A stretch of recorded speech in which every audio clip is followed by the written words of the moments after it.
I'm happy to join with you today in what will go down in history as the greatest demonstration for freedom in the history of our nation.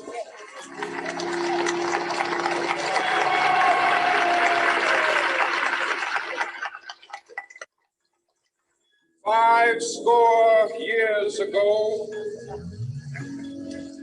a great American in whose symbolic shadow we stand today signed the Emancipation Proclamation.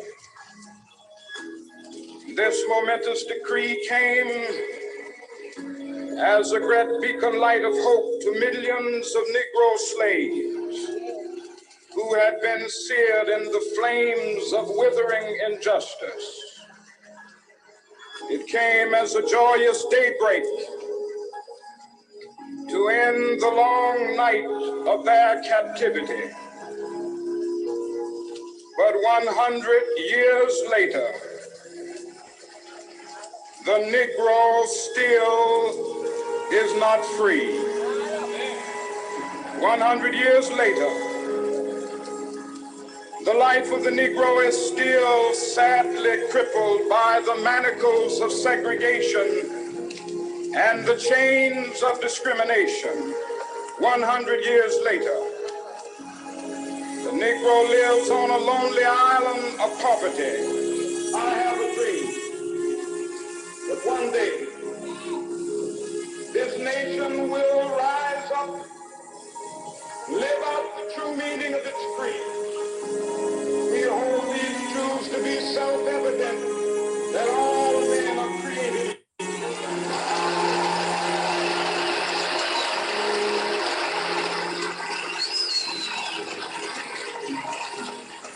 I have a dream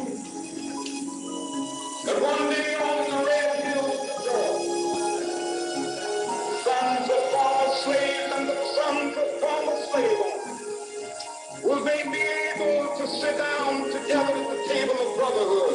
I have a dream that one day, even the state of Mississippi, a state sweltering with the heat of injustice, sweltering with the heat of oppression, be transformed into an oasis of freedom and justice. I have a dream. My poor little children will one day live in a nation where they will not be judged by the color of their skin, but by the content of their character. I have a dream.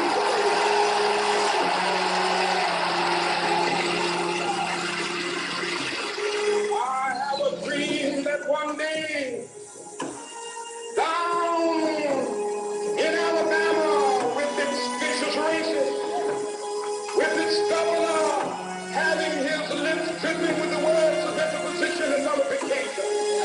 One day right there in Alabama, little black boys and black girls will be able to join hands with little white boys and white girls as sisters and brothers. I have a dream today.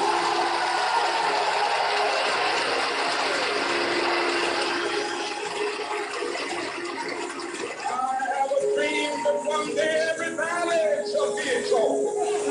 Every hill and mountain shall be made low, the rough places will be made plain, and the crooked places will be made straight, and the glory of the Lord shall be revealed, and all flesh shall see it together.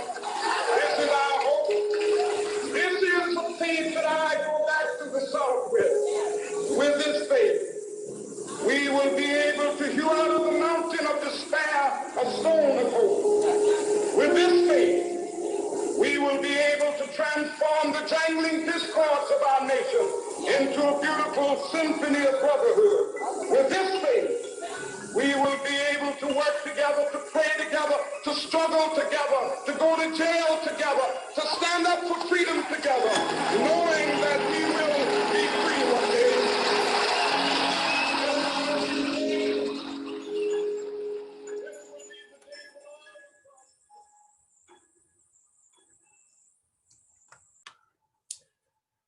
The dream is not yet fully realized. Progress has been made. There is still work to be done. The work that has begun must be continued. That opening was a video put together by Maxwell Mitchell. You've heard me talk about Maxwell numerous times on this show. He is, in my opinion, one of the top three, if not the best live streamer in the country. He's from Louisville, Kentucky, and very talented individual, as I've said often on the show. And I thank Maxwell for allowing me to use that very poignant video to begin this episode of the American Doofus Show. Don't be a doofus. Hello, everybody. Thank you for watching. Please subscribe, like, and share. And it is Martin Luther King Day. It is also a day and a half until the inauguration, basically, when Joe Biden will become the 46th president of the United States. Should all go according to plan. Well, we've had a lot happen over the past week. We've got a lot to come over the next 48 hours. Live streams have been taken down. The Boogaloo did what Galaxy said they were going to do. They showed up on the 17th peacefully and offered a platform to anyone that wanted to come and talk peacefully. That's basically what happened across the country, from what I have seen. Richmond, Virginia, today, we had 2 lives. We'll be talking about that. Something else happened yesterday. Iran fired long-range missiles, medium-range missiles. I'm assuming they were probably categorized, but nonetheless, they fired missiles from their homeland into the Indian Ocean. And we're about 20 miles away from the United States aircraft carrier Nimitz.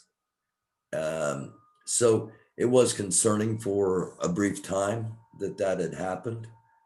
They did it basically to show that they could do it and as a deterrent to us, in their words. But nonetheless, Chris and I were talking about Iran, and over the next 48 hours, a lot of things can happen, things that we're not even considering. Again, we've been talking about the possibility of an attack on Iran, possibly as a diversion, possibly as a means to try to implement martial law, since they're a National Guard in a lot of the state capitals, and could be in all of the state capitals in a relatively short period of time.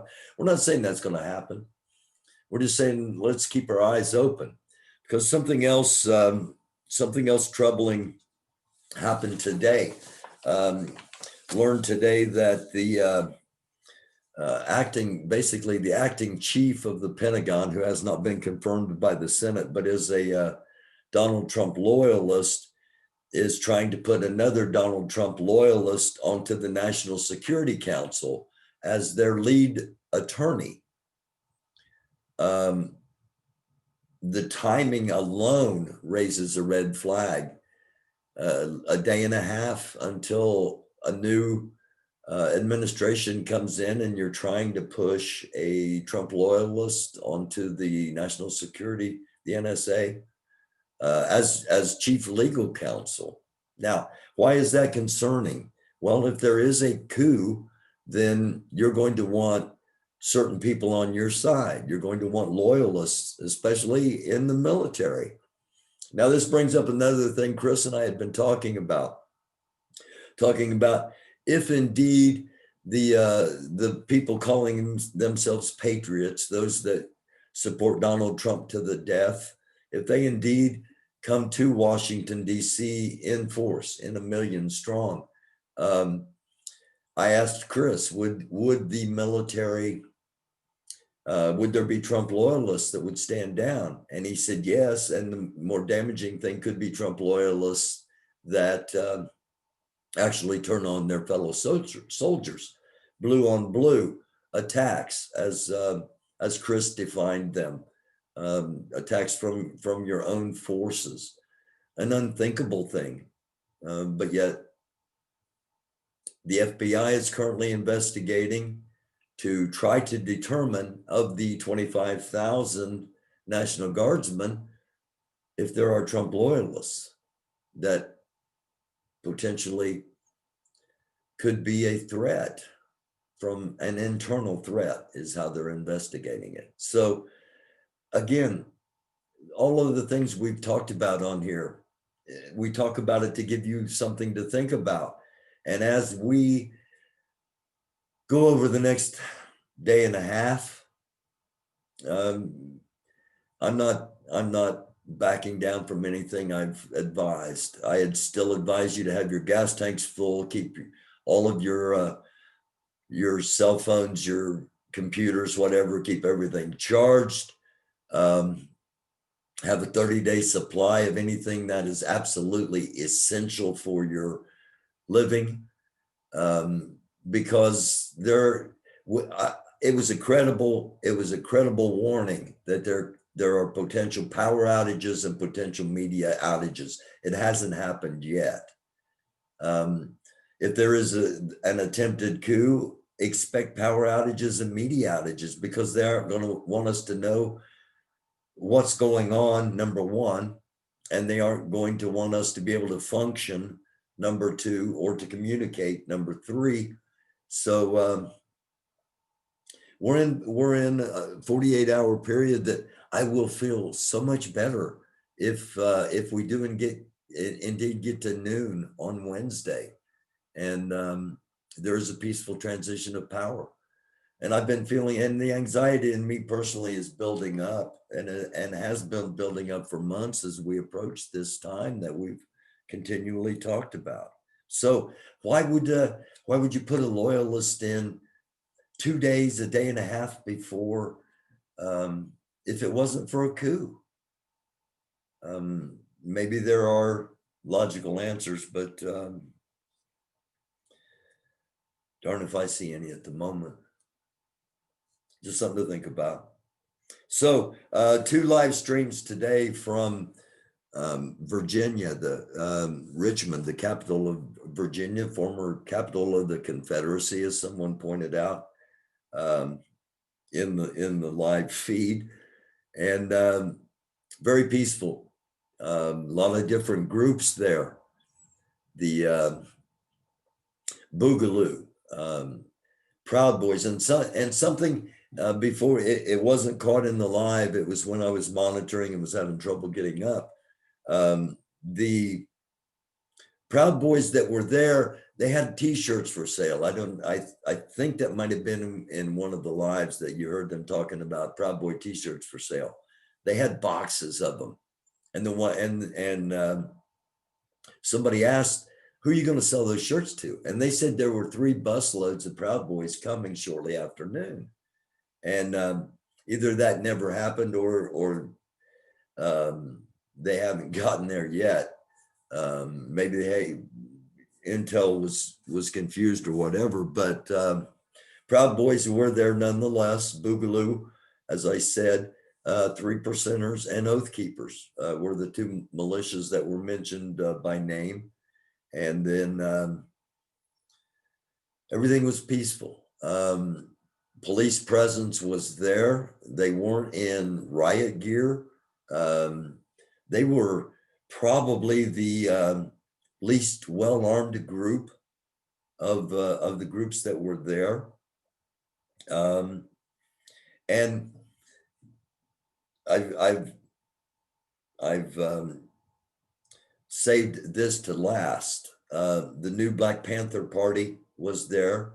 The original Black Panther Party was there. And I bring this up because I had done I did an episode, and I mentioned that from what people were telling me, there were 2 Black Panther parties, or the Black Panther Party had split. And I was told I was crazy, and I was an agent, and I was this and that and this and that. But according to the groups there today, there was the new Black Panther Party for protection, and the original Black Panther Party, the Fred Hampton Gun Club, and an armed, at least one armed Black Lives Matter member. And they were together primarily as a group, but they represented different groups. So a coalition, if you will, of groups. And then there was another representative of the communities of color, and they weren't there at the same time. But in stark contrast, a character showed up that I was not familiar with, whose name was Crackhead Barbie, and a total juxtaposition in representing Black people in the and they weren't there at the same time, and I think that was an incredibly good thing, honestly. But go back and watch the two part one and part two of the lives in from Virginia today if you haven't seen them. They're worth, I think they're worth the watches anyway. And I'm going to be live tomorrow as well. Probably around 11 a.m. I'm going to go live, and basically I'm just going to try to stay live throughout the day as it unfolds and as conditions warrant. So I may pop on and it's popping on because something's going off and we're going to watch together, or it may just be you're going to watch whatever I'm watching. You're hanging out with me in the house as I talk throughout the day.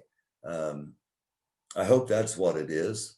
But if something's going to go down, it's going to go down tomorrow or before noon on Wednesday. And again, if the power is not cut, communications are open.